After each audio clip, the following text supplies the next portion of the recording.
De retour sur le plateau de la grande édition, on rentre maintenant dans le vif du sujet. On va parler un petit peu du blanchiment de la religion, du blanchiment de la Bible. Et pour que les choses soient claires, on n'est pas là sur ce plateau pour offenser qui que ce soit dans leurs croyances. Ce n'est pas du tout le but. On parle de faits. De faits scientifiques, de faits prouvés, qui sont issus de recherches, de choses avérées. Et justement, pour que les choses soient claires une bonne fois pour toutes, quand M. Omotunde disait précédemment dans d'autres émissions que les origines de la Bible venaient effectivement de peuples noirs et que c'était spécifié dans la Bible même, eh bien, il m'a d'ailleurs montré, puisque vous avez porté une Bible. Est-ce qu'on peut avoir le visuel justement sur la Bible? Par exemple, si on prend la Bible Tome, voyez, et on lit la Bible Tome au début, ce que nous disons est écrit et consigné dans la Bible elle-même. C'est-à-dire que la différence qu'il y a entre ce que dit la Bible et moi, c'est que la Bible dit que les textes qui sont là ne sont pas les vrais textes. Est-ce qu'on peut avoir, parce que c'est écrit noir sur blanc, donc voilà, est-ce qu'on peut avoir le visuel? Pas les vrais textes, et que ça fait l'objet d'une réécriture. Voilà, par exemple ici l'image, ça fait l'objet d'une réécriture, et que on peut par exemple lire. Moi, je peux lire par exemple ce qui est écrit. Alors, à la page 21 de la Bible Tome, c'est marqué: en racontant les origines du monde et de l'humanité, les auteurs bibliques n'ont pas hésité à puiser directement ou indirectement dans les traditions de l'ancien Proche-Orient. Donc, puiser directement ou pas, ça veut dire copier, plagier. Bon. Donc ça veut dire que c'était des Noirs qu'on a blanchis. Bon. Les découvertes archéologiques depuis plus d'un siècle montrent en effet qu'il existe plusieurs pages. Il existe entre les premières pages de la Genèse et des textes lyriques, sapientaux ou liturgiques, de Sumer, c'est-à-dire la tradition des Noirs élamites, de Babylone, la tradition des Noirs chaldéens, de Thèbes, de la tradition des Noirs égyptiens, ou d'Ougarit, c'est-à-dire les Cananéens, bien des points communs. Mais quand on dit bien des points communs, il y a une chose qu'il faut dire, c'est pas la même date. Parce que quand je prends le texte de l'Égypte, je suis pratiquement 5000 ans, 4 à 5000 ans avant l'arrivée d'Alexandre le Grand. Donc on ne peut pas dire des points communs, parce qu'il y a un ancien texte qui a été copié et qui a donné les versions que nous avons aujourd'hui. Bon, mais regardez ce que la Bible dit.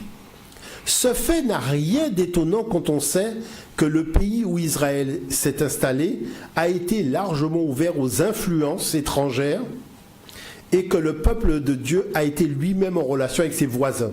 Mais les progrès archéologiques révèlent également que les écrivains bibliques responsables des premiers chapitres de la Genèse, loin d'être de serviles imitateurs, c'est-à-dire des plagiaires, ont su retravailler leurs sources et les repenser en fonction des traditions spécifiques de leur peuple. C'est-à-dire qu'on fait une tradition matriarcale transgressée dans le patriarcat. C'est-à-dire une tradition où Dieu crée l'homme et la femme, ça part dans une tradition patriarcale où c'est la femme qui sort de la côte de l'homme. Il faut voir l'affaire. Vous voyez ? En fonction, donc retravailler les textes en fonction de leur tradition spécifique, en soulignant du même coup l'originalité de la foi yaviste. Écoutez la conclusion. Il reste que la comparaison entre les textes bibliques et les récits relatifs à l'origine du monde et aux héros de l'Antiquité ne manque pas d'intérêt. Sauf qu'on ne vous donne pas les textes originaux des Noirs élamites, des Noirs cananéens. Donc, comme on ne vous les donne pas, moi, j'ai écrit un bouquin, Cosmogénèse, tome 3, et je vous donne un petit exemple. Lorsque Dieu annonce à la femme qui a été choisie qu'il a eu un fils divin, d'accord ? Et qu'il dit à cette femme-là, donc il y a ce qu'on appelle l'annonciation, il va lui parler. Il lui parle.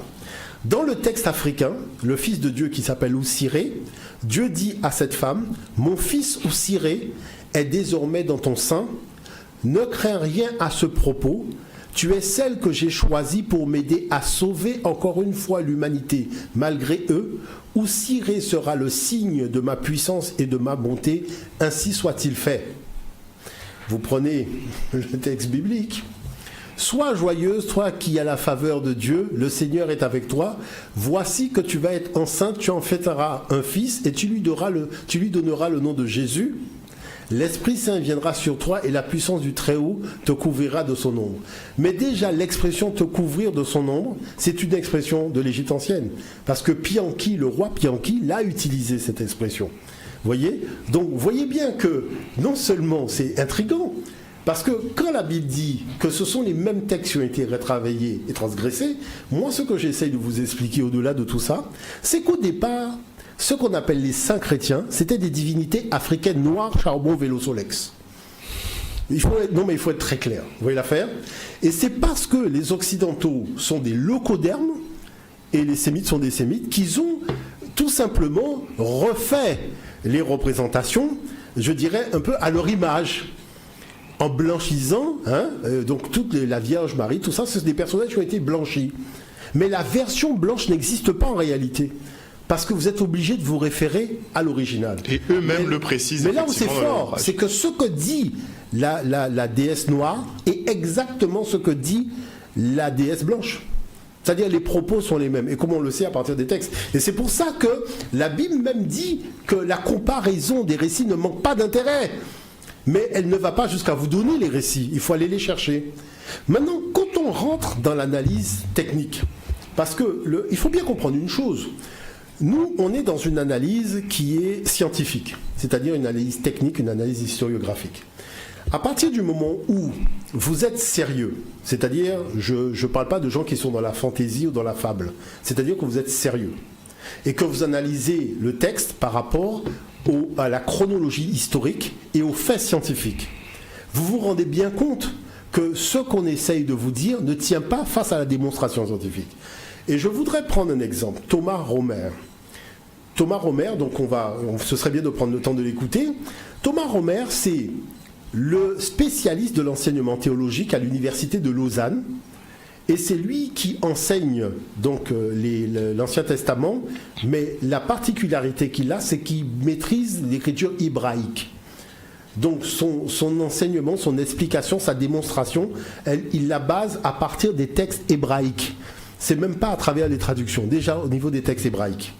Et quand il analyse ça, parce qu'il est au Collège de France, vous voyez, et c'est lui qui est responsable de l'enseignement théologique et de l'explication maintenant historiographique des choses, vous allez voir que ce qu'il dit est détonnant pour celui qui ne connaît pas.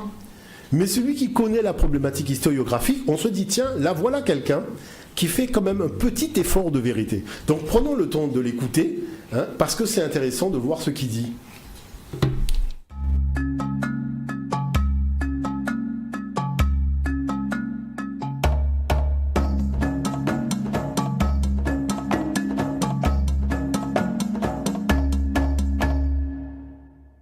Bonjour Thomas Romer. Bonjour. Vous êtes titulaire de la chaire Milieu biblique et votre approche de ce texte est avant tout historique, critique, laïque. Vous montrez bien à quel point ce texte n'est pas écrit par un seul auteur et d'ailleurs n'est pas un seul texte. Il n'y a pas forcément une unité. Il n'y a pas d'unité, c'est vrai. D'où est-ce que ça vient? Est-ce qu'on sait aujourd'hui qui a écrit la Bible et à quelle époque précisément? Alors qui, si on pouvait mettre des noms, ça sera bien. On a le nom d'aucun auteur parce que justement, ça c'est intéressant, les textes ne sont pas signés. Il y a des textes de l'Antiquité qui sont signés, c'est tous des textes anonymes en fait, et puis les auteurs, ou il faudrait plutôt dire des rédacteurs, parce qu'il n'y a pas vraiment à l'origine quelqu'un qui invente un texte, souvent ça vient des traditions orales, donc on peut retracer ce chemin, parce que là on a les méthodes, on peut comparer. Par contre, les noms des auteurs, nous ne les savons pas. Votre approche d'historien vous oblige en fait à resituer aussi le contexte et l'époque à laquelle ces textes ont été écrits. Ça, c'est important? C'est très important, c'est très important. Il ne faut pas avoir cette idée que la Bible est tombée du ciel, elle n'a pas été dictée d'un seul coup à Moïse ou à je ne sais pas qui. Justement, la Bible s'est constituée très lentement dans des situations historiques précises. On peut dire que ça commence grosso modo au 8e siècle avant l'ère chrétienne. C'est-à-dire, qu'est-ce qui se passe à ce moment-là? Alors à ce moment-là, vous avez deux royaumes. Vous avez le royaume d'Israël dans le nord, dont la capitale est Samarie, et pas Jérusalem, puisque Jérusalem, c'est la capitale d'un petit royaume qui s'appelle le royaume de Juda. Donc c'est pas encore le royaume d'Israël. Et à ce moment-là, ces deux royaumes se trouvent en fait sous domination assyrienne. C'est clair qu'il y a une sorte de réaction à cette présence assyrienne qui fait qu'on a les premières annales, qu'on a aussi des textes qui reprennent les lois assyriennes. On a des textes qui sont construits comme des traités de vassalité assyriens. Donc, d'une certaine manière, on peut même dire que ce sont les Assyriens qui sont à l'origine de la Bible.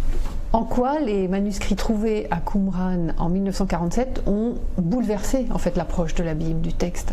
Parce qu'apparemment, sur le plan archéologique, c'était majeur cette découverte. Ah, bah, tout à fait. Je pense que c'est une des plus grandes découvertes en sciences bibliques qu'on a eues. Parce qu'avant Qumran, en fait, on avait presque pas de manuscrits avant le Moyen-Âge.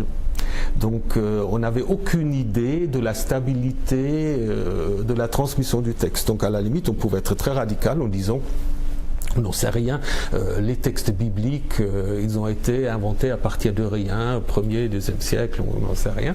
Et puis Qumran a montré quand même qu'au 2e siècle, au moins avant l'ère chrétienne, il y avait une grande partie des textes, presque tous les textes bibliques sont présents à Qumran par des fragments, pas des rouleaux entiers. Et en même temps, on a vu quand même, en regardant les textes de Qumran avec les grands manuscrits que nous avons ensuite du Moyen-Âge, qu'il y a quand même une certaine fidélité dans la transmission. Il y a des différences, mais en même temps, sur les grands, les narrations, les textes juridiques, ils sont quand même très, très semblables à ce qu'on a après dans les manuscrits. Donc on a... Voilà, donc je dirais c'est très intéressant ce que dit Thomas Romer, parce que là on rentre véritablement dans le fond des choses.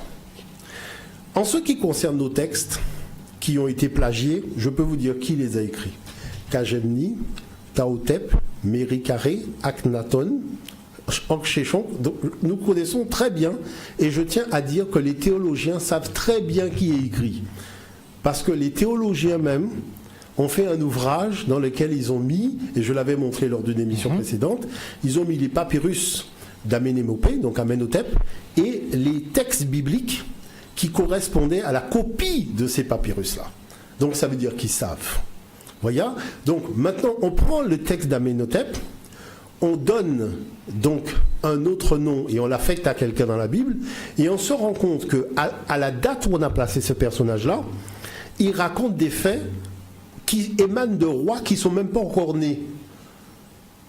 Donc ça veut dire que l'auteur qui a rédigé connaissait le roi, mais la personne qui a vécu là ne pouvait pas connaître le roi parce qu'il n'est pas encore né. Donc c'est ça qui amène Thomas Romer à dire finalement, on ne sait pas qui a écrit. Parce qu'il y a beaucoup d'anachronismes, vous comprenez le problème ? Bon.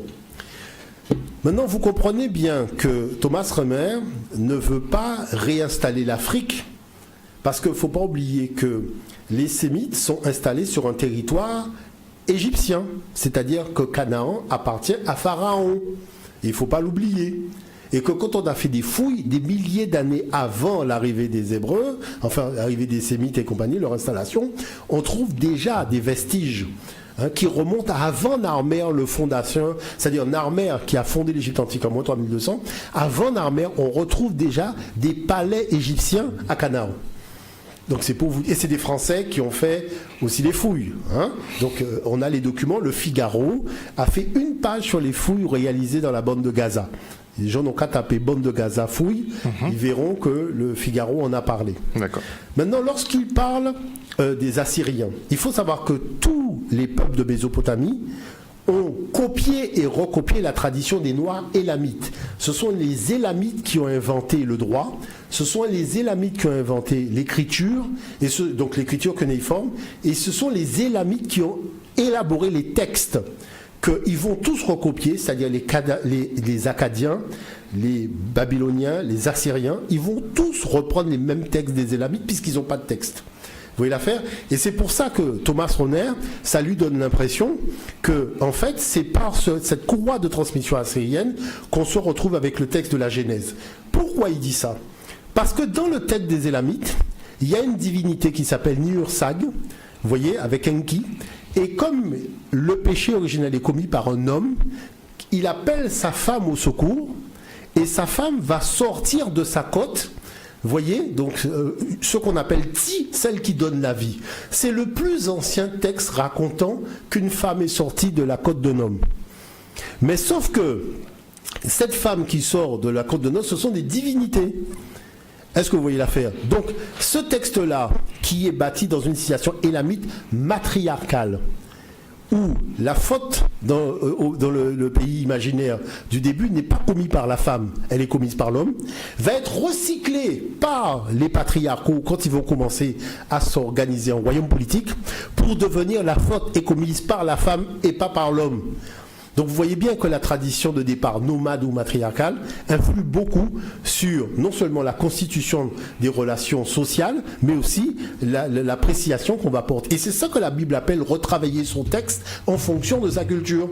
C'est-à-dire tu prends un texte où tu as l'égalité homme-femme, mais comme c'est pas ta culture, tu vas le réécrire en organisant l'inégalité homme-femme, en faisant croire aux jeunes que Dieu a créé la femme de la côte d'un homme, alors que les hommes ont toutes leurs côtes des deux côtés. Vous voyez, si encore l'homme avait une cote en moins quelque part, on aurait pu cautionner ce texte qui n'a ni queue ni tête. Mais tout le monde voit bien que l'homme a le même nombre de côtes de côté. Alors on va vous dire oui, il a fait repousser la côte. Vous voyez, puisque comme on est dans le fantasmagorique et qu'on raconte n'importe quoi, donc naturellement ce genre de texte c'est la porte ouverte au n'importe quoi. Mais sauf que quand vous commencez à regarder les textes anciens, il n'y a pas ce genre de délire. C'est-à-dire que les textes n'ouvrent pas la porte à du délire imaginaire, parce que les choses sont carrées, c'est fondé sur la sagesse et l'harmonie. Donc il y a un côté vraiment très réglementé. Maintenant, qu'est-ce qu'on constate? On constate que le corpus vient du fin fond de l'Afrique. Vous savez que là où l'homme est né, les ancêtres ont appelé cette terre-là Tanetcher. Tanetcher, ça veut dire la terre sainte. Et l'homme n'a pas cherché à faire un Dieu descendre du ciel, il s'est dit simplement que si tout ce qu'il y a sur terre a un créateur, en étudiant simplement le fonctionnement de ce qu'il a créé, on arrivera à comprendre ses valeurs axiologiques. Et c'est cette étude-là qui leur a permis de comprendre ça. Maintenant, quand les autres peuples ont vu qu'il y avait une avance théologique de l'Afrique, on a transformé la tradition africaine en animisme. Mais regardez la supercherie. L'animisme, c'est quoi? C'est considérer que dans un arbre ou dans un cours d'eau, vous voyez, vous avez la présence du divin. Mais la question, c'est qui a créé l'arbre et qui a créé le cours d'eau? C'est pas le divin, c'est pas Dieu. Donc c'est même ridicule d'aborder la chose sur cet angle-là, puisque l'arbre même, c'est le fruit de la création, et la création, c'est le fruit de l'œuvre divine. Est-ce que vous voyez la chose? Et c'est pour ça que, si vous prenez Totem et Tabou, écrit par Sigmund Freud a dit dans Totem et Tabou que le système religieux le plus puissant, le plus valable scientifiquement parlant, c'est l'animisme. Lui-même l'a dit, hein, et il a fait tout un discours sur l'animisme pour expliquer que c'est véritablement le système religieux le plus puissant. Sauf que quand nous avons analysé les choses à l'école dioppienne, véritablement, parce que jusque-là, ce sont les étrangers qui parlent de nous, mais nous, on n'a pas encore ouvert vraiment la parole pour dire, mais voilà en fait comment nous percevons les choses. En fait, on s'aperçoit que nous, on n'est ni monothéiste, ni polythéiste, on est dans une forme de mono-origénisme. C'est-à-dire, c'est quoi le mono-origénisme? C'est-à-dire de considérer qu'au départ, il y a eu un créateur qui s'est démultiplié dans tous les éléments de sa création. Et comme chaque création a une forme de vie qui émane de lui-même et qu'il est l'animateur de toutes les formes de vie, donc chaque forme de vie étant reliée à sa vie première, c'est ce qu'on appelle la théorie de l'un qui est devenu multiple, et la somme du multiple n'est que l'un.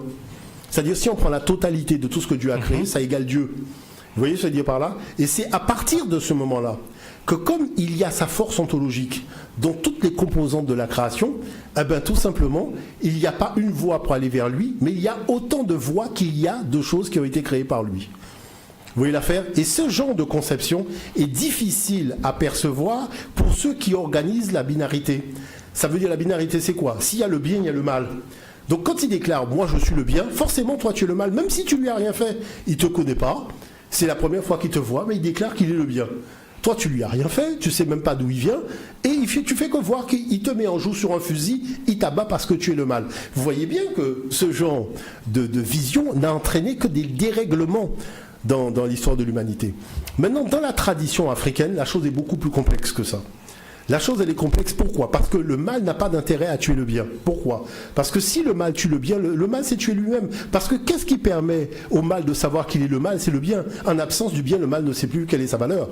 Donc c'est pour ça qu'on rentre dans un territoire de réflexion qui s'appelle la complexité. C'est-à-dire que le mal a besoin du bien pour révéler qu'il est le mal, comme le bien a besoin du mal pour révéler qu'il est le bien. Mais l'un n'a pas l'intérêt à supprimer l'autre, parce que supprimer l'autre revient à se supprimer lui-même. Vous voyez ce que je veux dire par là? Et c'est là qu'on est dans le territoire de la complexité, dans la réflexion. Et la chose après, c'est que c'est une ouverture scientifique. Et c'est ça qu'il faut véritablement comprendre. Donc, la chose, c'est que quand Thomas Romer parle, il aborde le phénomène sous le volet de la branche purement mésopotamienne. Mais il y avait la branche africaine, pour laquelle on a beaucoup plus de documents qu'il ne peut pas ignorer. Mais là, il y a un parti pris géopolitique qu'on peut arriver à comprendre. Mais pour ceux qu'il a dit déjà, ça permet d'avancer dans la réflexion et de comprendre un certain nombre de choses.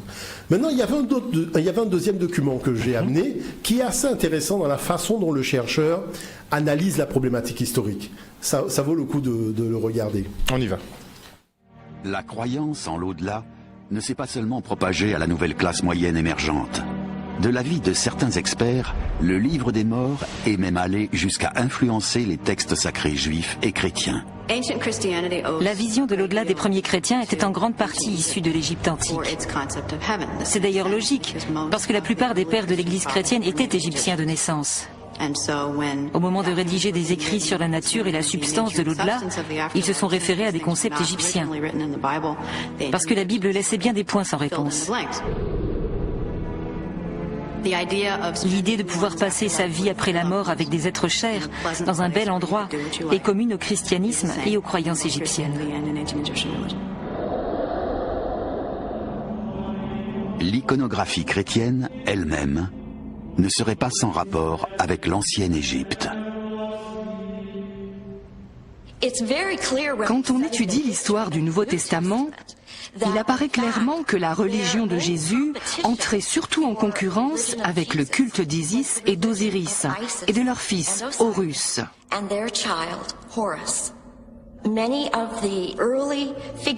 Beaucoup des premières représentations de la Vierge Marie avec l'enfant Jésus sur ses genoux sont inspirées de statues d'Isis portant le pharaon, son fils symbolique.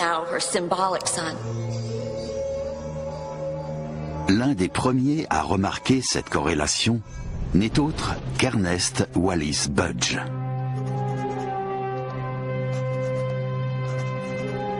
Le fait est que les Égyptiens croyaient en un dieu, Osiris, qui vécut sur terre où il connut une mort horrible, puis ressuscita d'entre les morts. Il ne fait aucun doute que les idées et représentations religieuses de certaines sectes chrétiennes découlent directement des Égyptiens. Voilà, donc là, c'est intéressant ce document-là. Pourquoi? Parce qu'on voit bien que c'est le moment où il y a eu chevauchement. C'est-à-dire qu'il y a l'ancienne tradition dans laquelle il y a déjà tout. C'est-à-dire tout ce qui va constituer la révélation est déjà établi. Donc le problème maintenant, c'est quoi? Si Jésus est celui qui amène la révélation, la vie éternelle, le royaume de Dieu, l'existence de Dieu, tout ça, et que si tout ça existe déjà par écrit, et que les textes sont les mêmes, comme le dit la Bible Tome, c'est-à-dire qu'on découvre que tous ces textes-là étaient déjà écrits, la question c'est, la révélation, c'est une fake news. Vous comprenez ce que je vous dis par là? Parce que révéler, c'est annoncer ce qui n'existait pas. Maintenant, la question, c'est qu'est-ce qui n'existait pas dans la révélation? Parce qu'il y a beaucoup de choses, même que la révélation a oubliées, et qu'elle n'a pas dit, à commencer par le fait qu'il y avait 42 commandements et pas 10. Vous voyez l'affaire? Et il y a beaucoup de choses qui ont été oubliées, et on voit bien qu'en fait, ces gens, c'est le moment où les Occidentaux ont découvert cette tradition. Vous voyez l'affaire? Et qu'ils ont fait cette tradition, leur tradition, qu'ils ont placé à ce moment-là un repère historique disant que nous arrivons et nous entrons dans l'histoire à ce moment-là. Vous voyez? Parce qu'on a fondé notre unité, parce que jusqu'à présent, les cités grecques étaient organisées en clans. Chaque cité avait sa divinité. C'était le polythéisme grec, le polythéisme romain. Mais là, ils ont fondé une unité sur la base d'une théologie qu'ils ont découvert en Afrique. Donc ils disent, là maintenant, on commence à se constituer véritablement en tant que force politique, c'est-à-dire que tous les peuples européens maintenant vont s'organiser autour d'un seul Dieu et nous allons l'imposer par les armes.